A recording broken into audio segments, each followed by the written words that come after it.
Hello and welcome. I'm Tara, and welcome to our DM Spotlight with the one and only B. Dave Walters, who's now going to emerge.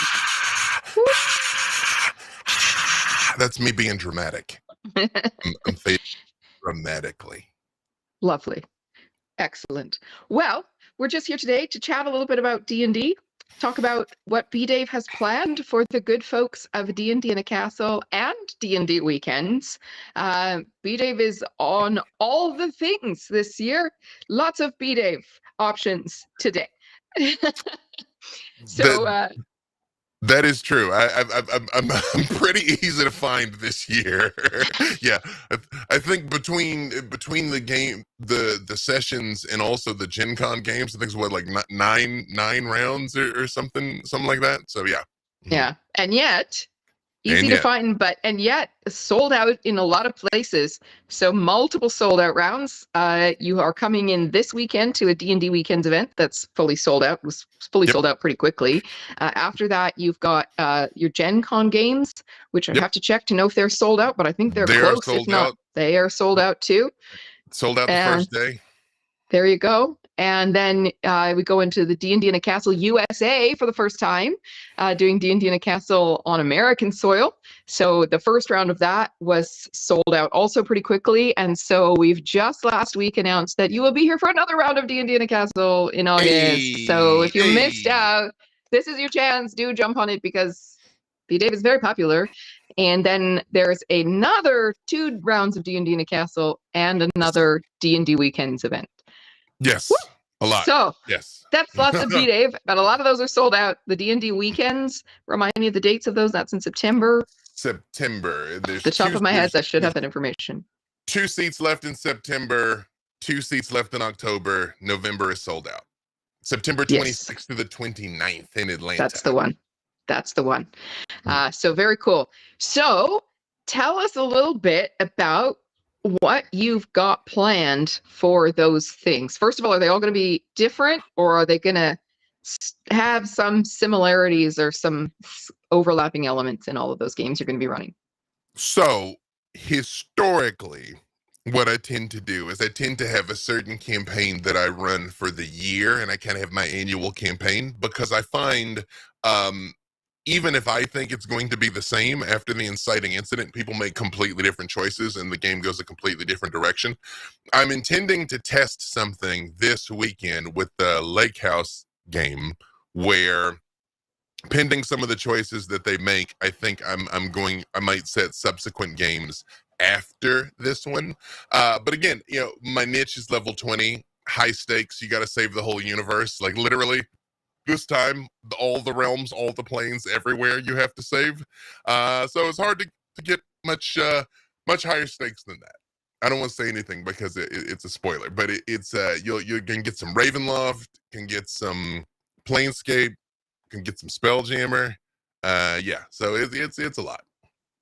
Cool. Have you done the D&D weekends before at the lake, or is this your first one that's coming up?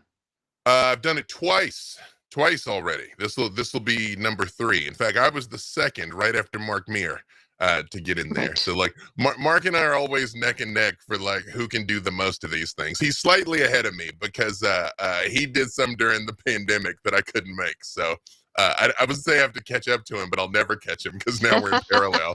So yeah, he was just there this past weekend. I was going to say you guys are back to back there.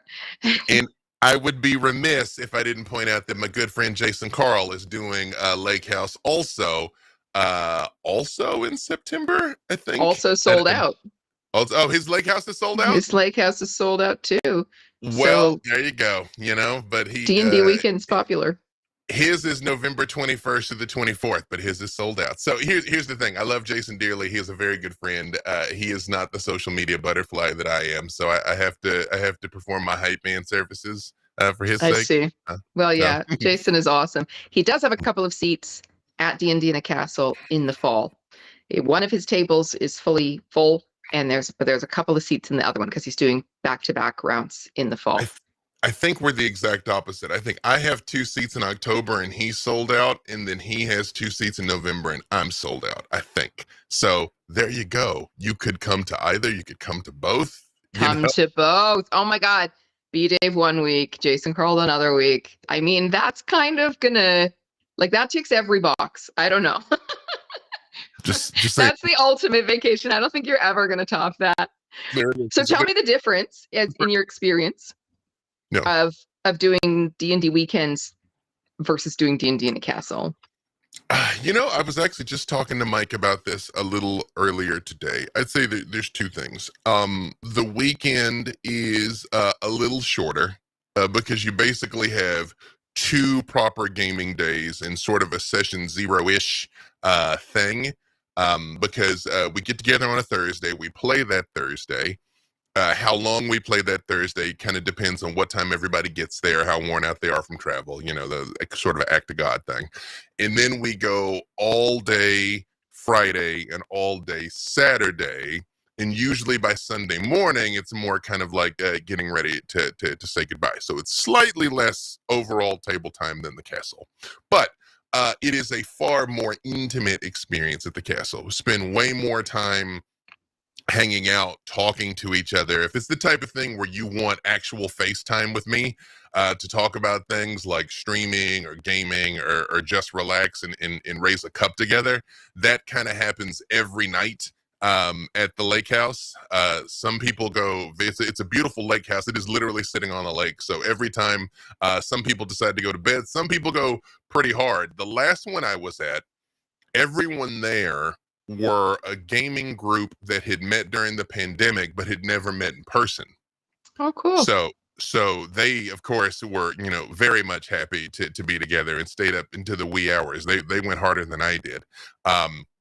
So that's the number one thing. It is a more intimate experience, a more relaxing experience, I think, especially if maybe you get overwhelmed by crowds or large groups or anything like that. The castle's very nice because it's super chill. Or the lake house, rather, is very nice because it's super chill. The castle, on the other hand, and also let's call a spade a spade. The lake house is in the United States. The ticket price is a little less. The travel's a little less. All of it's just going to be a little less if there's a budgetary constraint. I know how it is in the year 2024. The castle, on the other hand, is the spectacle. It is a proper castle with proper castle ghosts in it and proper English staff. And it is a full-scale, immersive luxury vacation where there is more time at the table. There's 3 full days of playing, which works out to, 4 to 6 hours more. We'll say 20-25% more time at the table. And then you have the banquets and you have a ball and you have more people. And it is more about interacting with your fellow participants, your fellow guests, and usually less about interacting with the DM.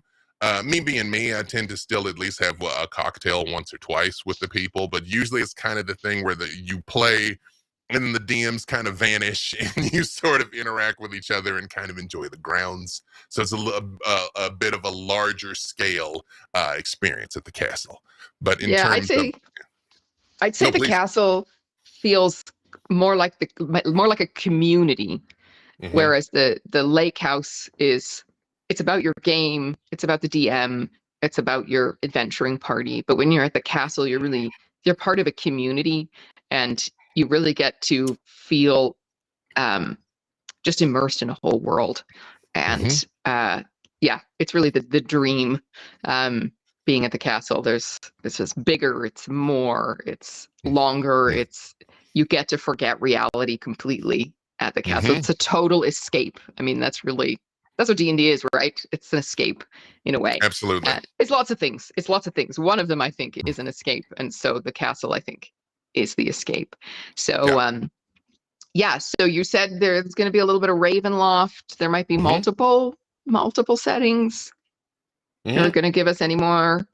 No. I'm being vague. No, definitely multiple settings. Definitely the fate of all reality is in your hands. I think if you're familiar with me in my work, it's funny because one of the mistakes I made is I had kind of my castle campaign that I would run, and then I ran something similar for a charity game, and then people started figuring out what I was up to because I like to be tricky. So that's why I had to retire that campaign. My things always level 20. Always high stakes, high emotion is kind of my thing. And it's funny because I was just talking to Tara and Justin, who is not, his face is not here, but his spirit is here. And by his spirit is here, I mean he's literally on this call. I was talking to him about, people say like, ooh, level 20 is so lethal, it's so much harder.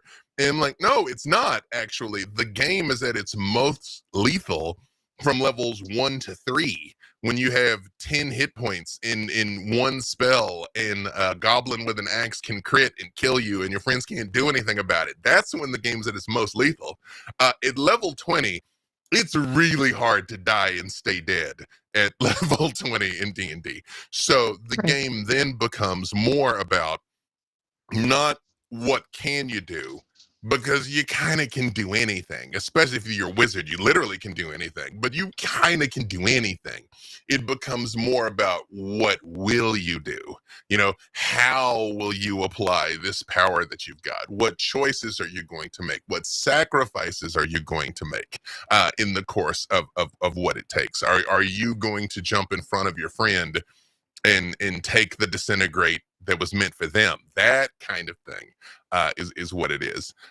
And I'm always looking for opportunities at the table, whatever level, but especially at the higher level, to make people feel like rock stars and feel like heroes and feel like the things they do matter. And when all of reality is hanging in the balance, believe me, you will know that what you do matters. So what do you think? I'm going to ask you a question. What is your what do you think is or constitutes a great game of D&D? What describe a great and awesome, I don't want to say perfect because that's not really a thing, but what makes an amazing game of D&D? Let me detour slightly to a question I see here, because this is directly relevant. So I'm kind of going to address both. That somebody said they don't know if they could be around people and stay in character for that long. There's a lot of breaks, first of all. And second, if you can't stay in character that long or your social battery runs out, like, that's okay. There's no one is going to look at you and be like, you must be Fizzlegig the gnome rogue this entire time or we'll all hate you. You know, like, it's not like that at all. It's everybody's there to have a good time. And something that I find also is, of course, we're talking about me and here and my table and how we do things. But there's lots of DMs, and they all have a wonderful style, and they all run a wonderful table. And one thing I find is that every time I've done, I think, 12 rounds of D&D in a castle, and plus the Lakehouses, we'll call it 14 rounds of this now. I find every time the right people end up at the right table. Like, it never fails. So if you know somebody's play style, if you know the kind of game that they kind of run, you know what I'm gonna do. I'm gonna make sure everybody at the table has a good time, but I have a very specific aesthetic of the stories I tell. If you know someone else has a sort of aesthetic that you like, play at their table, you know, and you're more likely to make sure you have the kind of experience that you want. I mean, we're all there to tend to our people, but like, off the top of my head, Elisa Teague does a lot with minis and miniatures. She also does a lot with puzzles. That's her thing. I don't do anything with minis and miniatures. I have very few puzzles. That's not my thing. So if that's your jam, Elisa's table is probably going to be more fulfilling than mine's going to be. If you like really intricate setups and sculptures, or if you have like aphantasia, where you have trouble with a theater of the mind type thing, my table might be less of the proper place for you, right? So I'd say play it by ear, but don't let the fact that you're like, I don't know if I could kind of keep up for that time, be a hindrance. I assure you that you can. It goes so fast. Yeah, it goes so fast. Yeah, that's you know, like the time. You don't feel it. You don't feel it. You're just laughing and having fun, and then you're just like, when can we get back to the table? When do we play D&D again? We're here to play D&D. Let's play some D&D. One of the things that I tell everybody is it is going to go so much faster than you think.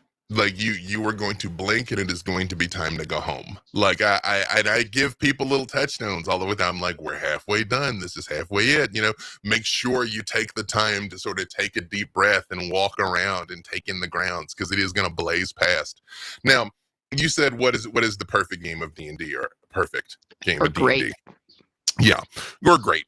To me, the thing that sets TTRPGs aside from video games is the fact that you have infinite options in a TTRPG.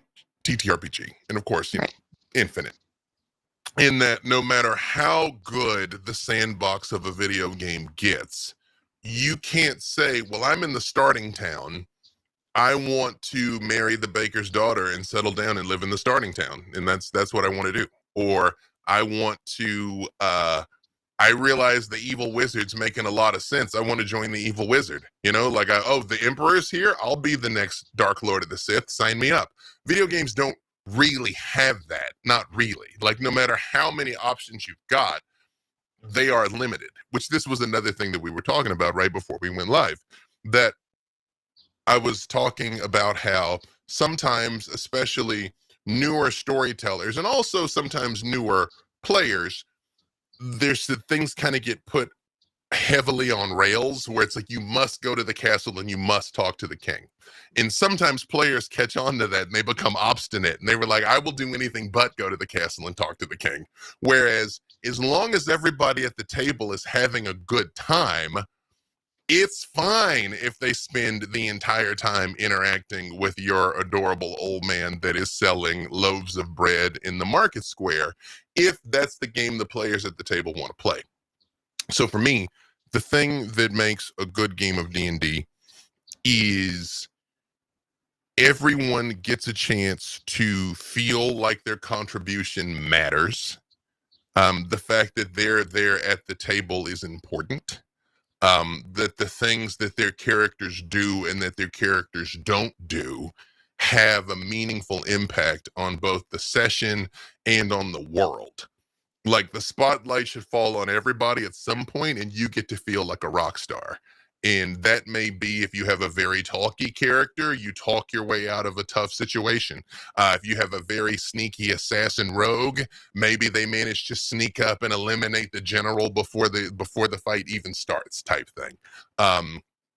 But everybody getting a time where they get to feel like, yeah, I did it. You know, that's the most important thing of what I think makes a really great game. And then that can look 100 ways. At a low level game, that could be you successfully rescue a direwolf pup from a rapidly rising creek, or you stare down Tiamat single-handedly. You know, like it can come in a lot of different ways, but getting that feeling inside, that's what makes a great game. And if you've heard me say I judge my effectiveness and how quickly I can make someone cry, and that is true. It is not just that your tears strengthen me, although they do. It is because that means that human being is feeling something real and genuine. Because as a DM, your job is to elicit an emotional response. It doesn't matter what the emotional response is. It can be shaking your head yes, shaking your head no. It can be laughing. It can be crying. It can be terror. It can be like, oh no, this is all so horrible. But as long as a human being is feeling something, because what I think is the greatest strength, not just of D&D, but specifically D&D in a castle, is our minds don't know the difference between something that is real and something that is vividly imagined. Obviously, I won't say anything, too overt here, but you can visualize certain fantasies in your mind and your body will physiologically respond because your mind doesn't know the difference. So in every way that really matters, when you go on this adventure and you slay the dragon with your friends, in your mind, that's real. You did that. You and this group went and did something heroic. And that is what is going to live with you beyond going to a football match or a sporting event or a concert. Like, those things are experiential, but they're not as experiential as like, I did that. Mhm. And that's why you have lasting bonds that form. I have people that met at my tables at these events that are real friends now, that continued playing together afterwards. If they live near each other, they like hang out and go and do things because in a real meaningful way, you went there and back again together. Yeah. So that making it real for people, and that reality being people's emotional connection to the story, or response to the story being real, whether they're, and I think that the castle actually contributes to that, because because there's no interruptions, there's no intrusion of obligation, there's nothing to remove you from that experience. That experience can just dominate your life the entire time that you're there, and there's no reason for it not to. There's no competing, pulling you away, you know, responsibilities of adulthood. For example, you don't have to cook, you don't have to clean, you don't Baby's have to not do any of crying. the things. Nobody's crying. No one has to go home because the babysitter canceled. Like all the things, you are just in there, and the amount of time that you get to be in there. What are you've come back to the castle a lot of times, and you're doing a bunch of D&D weekends. What is it that draws you back as a DM to those events? What makes you want to keep coming back? I am a man of the people. Give the people what they want, and what they want is more B-Day folders. Exactly, right? Yeah, I really enjoy interacting with the people at the table. I enjoy interacting with the people at the castle. The castle's wonderful. Lumley is beautiful. I really enjoy it. But again, I've been 6 or 7 times. So, I mean, I have scratched the Lumley itch. What I haven't scratched is the human itch of being together and being in that environment. Because the DM is playing too. I mean, it's a lot of work. Don't get me wrong. But I mean, I'm having fun also. So it is as much.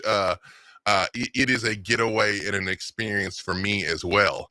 And with the Lakehouse, I mean, on a meta level, I've got some family in Atlanta, and I used to live there for a while, so it's good to see it on occasion. But I enjoy the fact that we can relax and sit by the fire pit and talk, or pending the weather. A couple of times we've taken the boat out and we played on the boat, that kind of thing. It's almost like I've heard D&D in a castle referred to as D&D summer camp more than once, but the Lakehouse is really D&D summer camp, like legit. Like there's a lake right over there if you want to go swim in it, like knock yourself out. So, yeah, that's what it is for me. You say we do. Many people have referred to D&D the castle as like D&D summer camp, and I think there are a lot of parallels in terms of, if you went to summer camp as a kid, not everybody did. I went to various summer camps. And that feeling you have at the end of the summer camp is the same feeling you have at the end of D&D in a castle, where you're just like that pain of going back to reality that you don't want to. You just want to be there forever with all your friends, and everybody is your friend. My brother said to me recently, my brother Cameron is a co-founder with me of D&D in a castle. He said, I don't think it's D&D summer camp. I think it's D&D heaven. And I think that's what D&D in a castle is. It's like, what would you have for D&D heaven? You would have a castle. You would have a great DM. You would have a great game. You would have a small space and all the time to play, and no one would ever cancel or have to go home early. And you would have access to great supplies if you wanted them. I know you're a theater of the mind guy, but if you wanted to have an amazing Tiamat monster gargantuan, you could have it. Like everything that would make D&D amazing, you can play D&D anywhere. D&D in a castle is D&D heaven. This old girl, let her, that girl, hey, yeah. sweetheart, yeah, that's the one. Yeah, and I definitely, I mentioned before about the community aspect, is that you come for the castle, you come for the celebrity dungeon masters, you come for even for the D&D, but I think what brings people back over and over is the community and the feeling of community, and what a supportive and just lovely, like excited, joyful community. I think that's what if I wanted to convey anything about D&D in a castle, I'd want to convey is the joy of it. Like, what you're signing up for is joy. You're signing up Hmm. to just be happy and feel amazing and express joy in a like, you know, untainted kind of way. Like, Hmm. you know, just we're here to play, just play. There's no other reason to be here, and you kind of can't be too cynical when you're just there to play D&D and Yeah. have fun with your friends, you know, Yep. for multiple days. And there's really no therapy like that, you know. There's nothing so cathartic as just giving your imagination space and allowing yourself to play and to have friends, you Yep. know. And the wonderful thing I think about D&D is the structure that allows people to connect with other people in a structured way that removes a lot of anxiety. I mean, Yeah. even me, who's very extroverted, I still have social anxiety in new settings to new people. And the structure of the game allows that to be managed and dealt with and moved forward, like to move the people forward together, and they feel held, you know, they feel kind of, they know what they're supposed to do. They take their turn, they make their choices. There's a structure that sort of facilitates and kind of helps people into that process, and it happens so quickly. It's remarkable to see how fast that process is of people gelling Yeah. at the castle. And it's the Absolutely. joy just gels people. Joy gels people. Joy That's gels gonna people. joy gels people. Yeah, absolutely. I see a question here about how many times do you see the same group or mostly the same group return multiple times? I'll let Tara answer this in more detail because obviously she sees every single time. I just have seen most of them. I find people fall into one of two categories very broadly. Um, One group of people, this is a bucket list thing. It's something they always wanted to do. They come and they do that thing, and then they have done that thing. And then there's a different group of people that this is their annual extravagance, and they come every year or every other year. Because I see some of the same faces that I'm there. When I'm there, they're there, and have come from all over the world. I have seen entire groups that came together. I've seen a lot of couples that came together, and of course, a lot of people that come solo. I mean, A I would lot. submit the majority of people come solo. So if you're Yeah. coming solo, don't feel weird about it. Yeah. So, but in my experience, those two big buckets of this is something I always wanted to do. I'm going to do it, and I've done it. Versus now, this is the thing I do every year, every other year. Like I know there's one person that I won't bust them out. That I know they're an investor, and they have it in their mind that they're like, if I get a certain return every year, I go to D&D in a castle, and that's their thing. You know, so different people definitely handle it different ways. Yeah, we definitely get a lot of people. Like, every event, we get multiple people who tell us this was supposed to be a once in a lifetime. And now I have to eat ramen all my life so I can save my pennies. And when I have enough, I will come back again because this is my happy place. This is where I want to be. And you know, when you reach a certain point in life, you just want to do what you love. You know, you want to spend, like, what do I want to do? Do I, you know, some people like to go hiking in the Andes. Some people want to go on like a bicycle tour of France, you know, or Mhm, do skydiving. I don't want to do those things. I want to eat cake mhm. in a castle with all my friends. Like, that's what I want to do. You know, It's- people, they just want to play some D&D.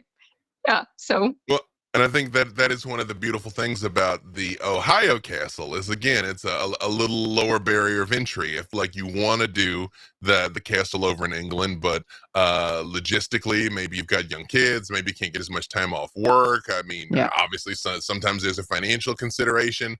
It's a lower barrier to be able to get in there. And then again, there's all the lake houses too. So there's something for everybody. There's a chicken for every pot, I say. Yeah. So choose your chicken with B. Dave Walters. Choose Choose your chicken. chicken. So chicken and joy jelly is what I've taken from Joy this. jelly. Chicken That's and like joy some kind jelly. of weird Korean band. I don't know. K-pop. Yeah. Yeah. Here we go. Well, thank you for joining us, B. Dave. Any other words you want to leave us with? Any other comments you wanted to share? Thoughts you wanted to share about D&D in general? Anything you want to leave us with? I would say that I think D&D is the greatest game in the world. I've been playing for over 30 years because I'm way older than I look. I never thought it would take me to the places that it's taken me, which has been amazing and been a blessing. I would say that if you have the ability to come to one of these events, do it. If you're thinking about it, if you're not sure, do it. You will not regret it. I'm telling you, it is a one of a kind experience. It is the closest thing in life that we get to actually getting to explore dungeons and actually getting to slay dragons and actually go on adventures with your friends. So again, there's spots at my tables in August in Ohio, in September in Atlanta, and in October in England. But like I said, there are a lot of incredible storytellers doing a lot of amazing things at tables all over the place. So if you're thinking about it, definitely do it. And looking forward to seeing you. Amazing. Yeah. And if you head on to dndandthecastle.com, there is a chat function there, and there are real people behind the chat function if you have questions, which I'm sure you do, about committing to this experience. And we'd love to answer all of your questions. No obligations. You can even schedule a call with us and we'll call you and talk to you about it. Whether it's choosing B-Day for a different DM or which event you think would suit you, or what's all involved and what is it actually like. But go with DB. No, all our DMs are great. So thank you for joining us, and we will catch you all next time. And thank you, B-Day, for being with us, and we'll see you at the castle. I'll see you at the castle. Can't Pleasure's wait. all mine. I'm flying out tomorrow for one of these things. So, all right. Bye-bye. Take care.